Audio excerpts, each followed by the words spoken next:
L'AHVCD outille ses femmes membres sur leurs droits et le leadership féminin dans bien des secteurs d'activité ou regroupement. On n'en fait qu'une journée de folklore et de fêtes mondaines.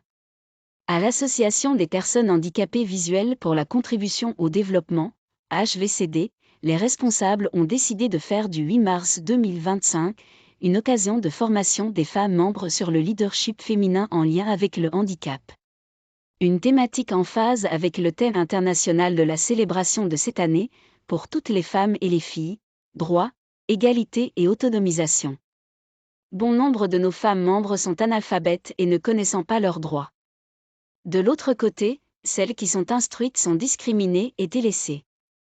À travers cette formation, nous voulons renforcer leurs capacités, parce qu'elles ont des potentiels et qu'elles puissent se montrer dans leur communauté, participer aux actions de la société.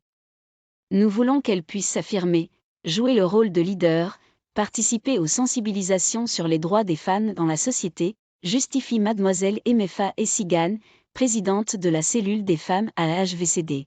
Il n'était pas seulement question de formation des déficientes visuelles sur leurs droits et le leadership féminin.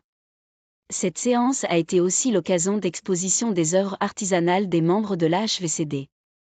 Parmi ces produits exposés et achetables, de la farine de petit mil, sorgho, manioc, du piment de table aux épices, du savon thérapeutique, de la pommade, du déodorant, du savon liquide, des tables et tabourets tissés, des tapis ou serpillères, en autres.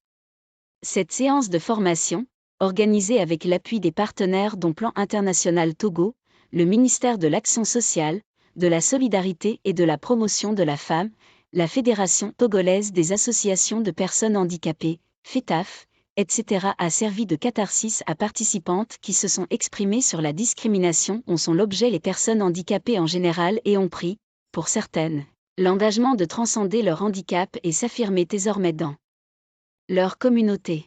Les participantes à cette formation, organisée ce vendredi au siège de l'association 6 à Adidogom Sotpekopé, ont été outillées par deux personnes ressources, Mesdames Donalda Yawa-Gameo, assistant au programme Wilda Fao et Chantal Lawson-Couvi, représentante pays, Togo, du Forum international des femmes handicapées émergentes en politique, FIFEP.